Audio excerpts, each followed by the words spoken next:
Bismillahirrahmanirrahim. Assalamualaikum warahmatullahi wabarakatuh. Kembali lagi di channel Mukhtar Aditya Pratama Official. Puji dan syukur kita panjatkan kepada Allah Subhanahu wa Ta'ala yang telah memberikan beribu-ribu nikmat kepada kita semua.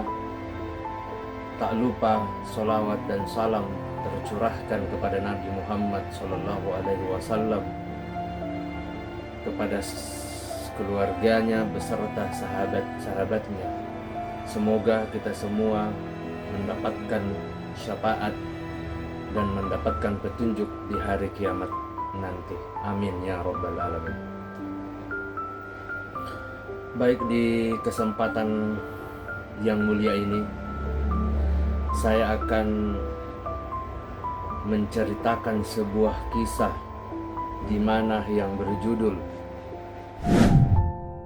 Kisah pendeta Yahudi meninggal seketika di atas makam Rasulullah Sallallahu Alaihi Wasallam. Sahabat yang beriman dimanapun berada, semoga kita selalu dalam lindungan Allah Subhanahu Wa Taala. Bismillahirrahmanirrahim. Allahumma salli ala Sayyidina Muhammad wa ala ali Sayyidina Muhammad. Harapan dan doa saya kepada sahabat-sahabatku semuanya dimanapun berada, semoga selalu diberikan kesehatan, dilapangkan rezekinya, diampuni dosa-dosanya, dan dipanjangkan umurnya.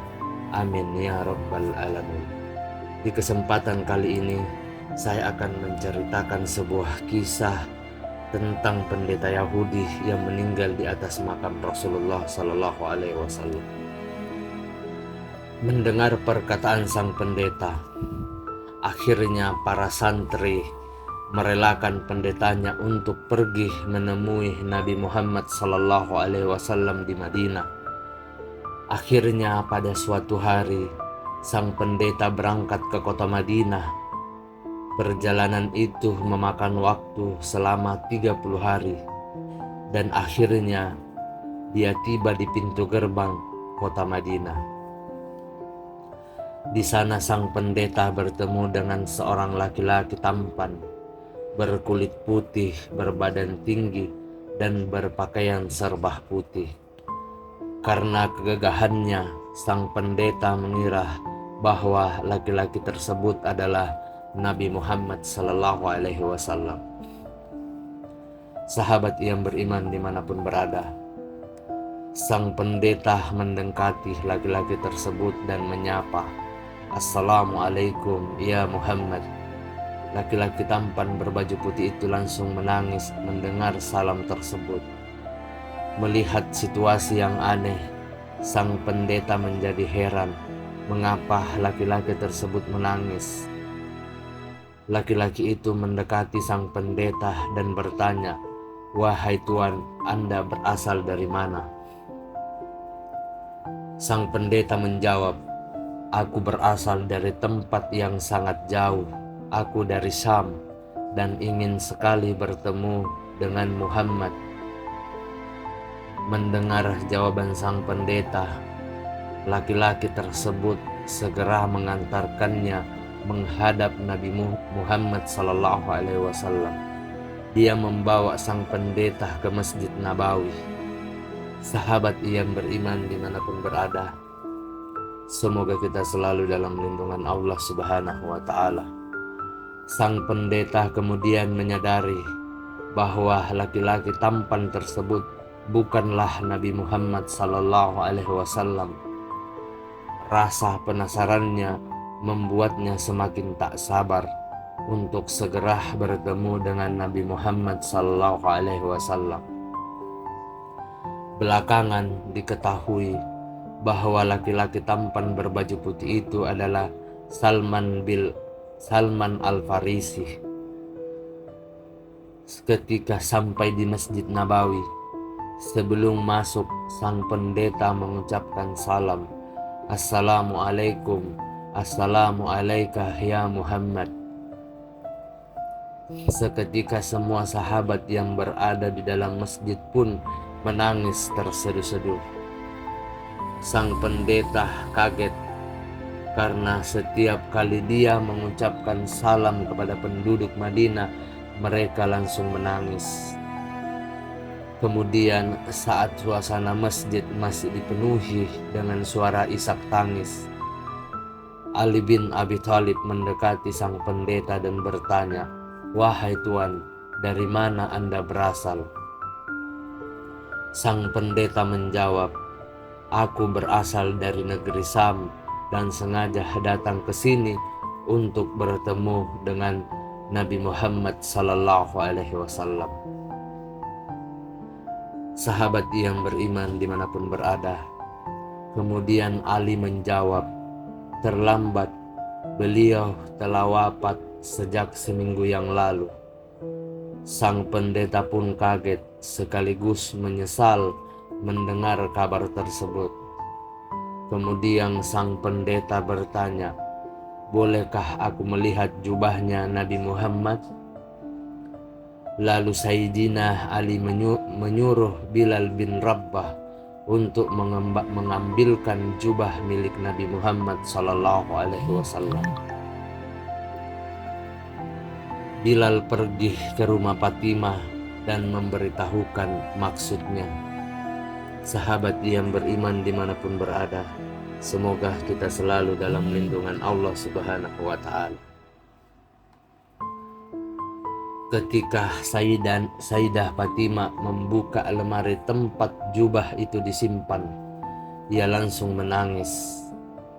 "Teringat aku bau harum tubuh ayahandanya." Maka diberikannya jubah itu kepada Bilal, yang kemudian membawanya ke masjid dan memberikannya kepada Ali. Sahabat yang beriman dimanapun berada, setelah dihamparkan, sang pendeta mencium jubah itu lalu berkata, "Ternyata benar, dia utusan Allah Subhanahu wa Ta'ala.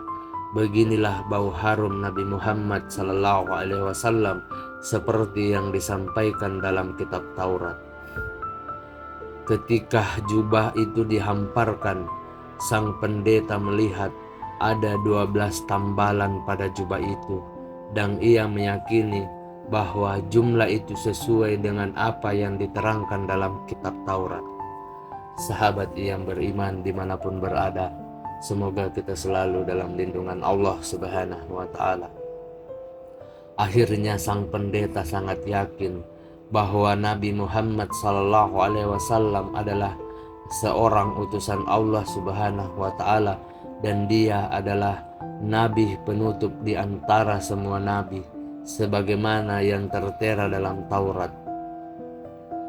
Singkat cerita, kemudian sang pendeta berkata pada Ali, "Wahai Ali, bagaimana caranya aku bisa masuk Islam?" Ali menjawab, "Katakanlah, asyhadu an la ilaha illallah wa asyhadu anna Muhammadar Rasulullah." Satu kali lagi, asyhadu an la ilaha illallah wa asyhadu anna Muhammadar Rasulullah. Asyhadu an la ilaha illallah wa asyhadu anna Muhammadar Rasulullah. Pendeta itu pun mengikuti dan menjadi seorang muslim setelah mengucapkan 2 kalimat syahadat tersebut. Sahabat yang beriman dimanapun berada, semoga kita selalu dalam lindungan Allah Subhanahu wa Ta'ala. Setelah menjadi seorang muslim, singkat cerita sang pendeta berkata, "Wahai sahabatku Ali, bolehkah aku berziarah ke makam Rasulullah sallallahu alaihi wasallam?" Ali menyuruh Bilal untuk mengantarkannya. Ketika sampai di sana, sang pendeta mengangkat kedua tangannya dan berkata, "Ya Allah, aku ingin bertemu Muhammad, tapi kini aku sudah terlambat, dan aku ingin engkau mempertemukanku dengannya di alam barzah. Kumohon ya Allah, matikanlah aku." Tiba-tiba sang pendeta terjatuh dan langsung meninggal dunia dalam keadaan husnul khotimah. Wallahu alam bissawab.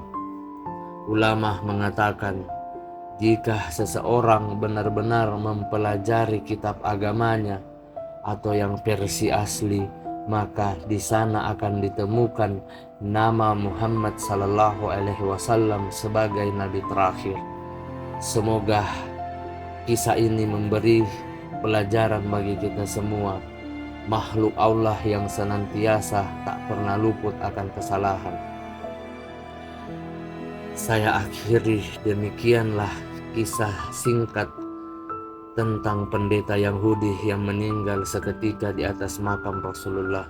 Semoga apa yang saya sampaikan dapat bermanfaat untuk kita semua.